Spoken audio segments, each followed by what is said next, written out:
नमस्कार. Doctor mommy चॅनलमध्ये तुम्हा सर्वांचं खूप खूप खूप स्वागत आहे. मी डॉक्टर पंकजा पाटील साळुंखे. मी एक बालरोगतज्ञ आहे आणि एका चिमुकलीची आईसुद्धा.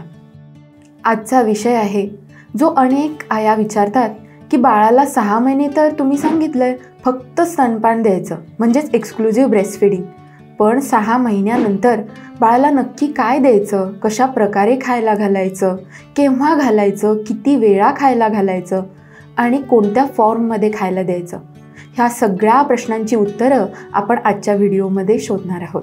चला तर मग सुरू करूया.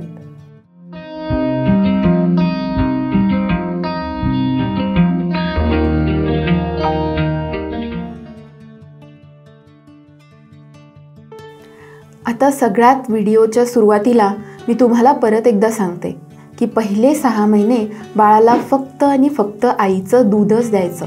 मी नेहमी तुम्हाला सांगते की breast feeding is the best feeding. आता पहिला आपला प्रश्न आहे की बाळाला वरचं खायला म्हणजेच सॉलिड्स नक्की कधी चालू करायचे.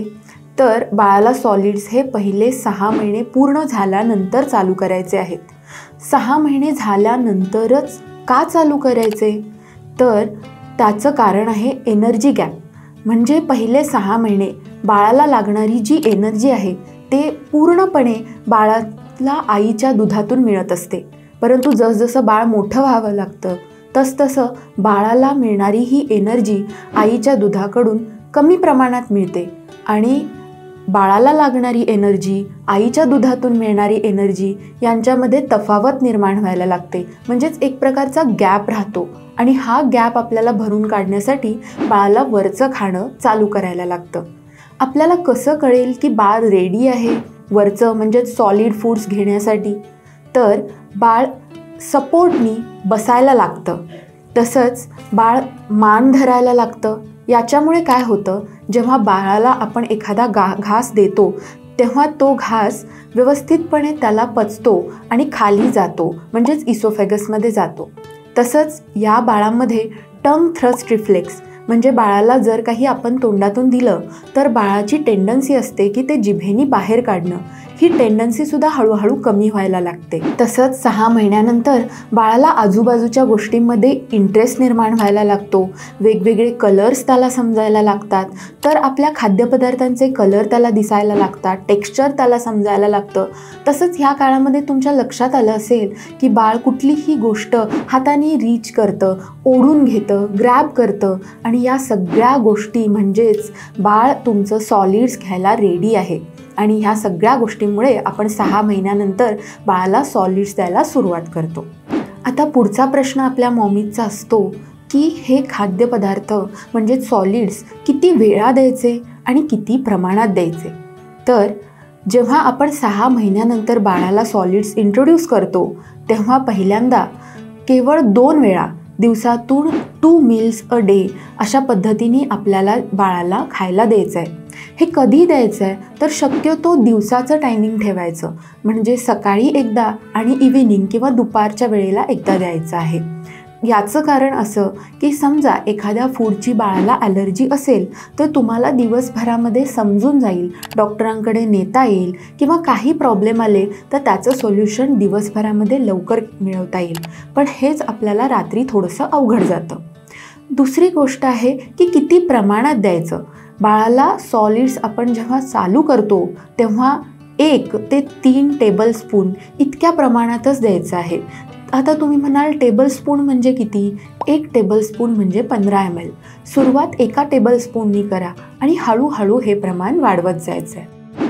आता सगळ्यात महत्त्वाचा आणि सतत विचारला जाणारा प्रश्न म्हणजे नक्की बाळाला द्यायचं तरी काय, सुरुवात कशापासून करू. तर मी तुम्हाला 4 फूड ग्रुप सांगते. पहिलं म्हणजे तांदूळ, राईस. दुसरं व्हेजिटेबल्स म्हणजे भाज्या. तिसरं फ्रूट्स म्हणजे फळं आणि चौथं म्हणजे मूग डाळ.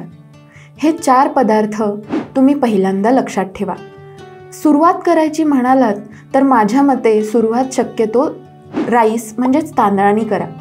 का, तर तांदूळ हा डायजेस्ट व्हायला, पचायला अतिशय हलका आहे. दुसरी गोष्ट तो ब्लँड नसतो, त्याला स्वतःची अशी खूप वेगळी अशी चव नसते. त्याच्यानंतर त्याच्यामध्ये ग्लुटेन हा नावाचा पदार्थ नसतो, ज्याच्यामुळे बाळांना ॲलर्जी होऊ शकते. त्याच्यामुळे शक्यतो भातापासून सुरुवात करा. दुसरी गोष्ट आहे की फळं कशी द्यायची, तर फळांची अतिशय चांगल्या प्रकारे मॅश करून एक प्युरी बनवायची. यामध्ये आपण कॅरट्स म्हणजे गाजर, केळ, पपई, मँगो असे वेगवेगळी फळं वापरू शकतो. त्याच्यानंतर व्हेजिटेबल्समध्ये हिरव्या पालेभाज्या किंवा इतरही भाज्यांची शिजवून मॅश करून आपण त्यांचा वापर करू शकतो. आणि चौथा पदार्थ म्हणजे मूगडाळ. मूगडाळ ही पचायला अतिशय हलकी आहे.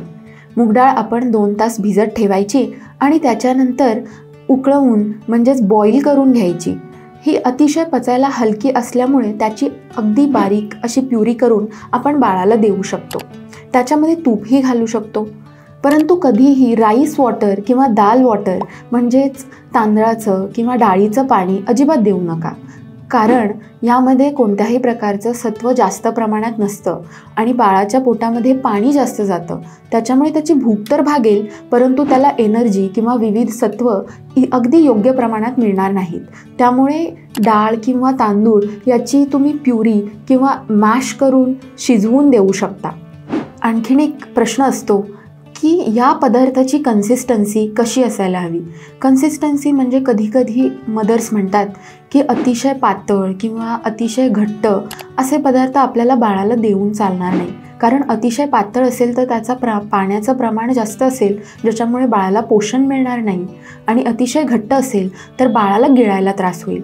तर हे आपल्याला कसं समजेल, तर एक वाटी घ्यायची, त्या वाटीमध्ये हे पदार्थ घ्यायचा आणि त्यामध्ये चमचा घालून आपण बघायचा.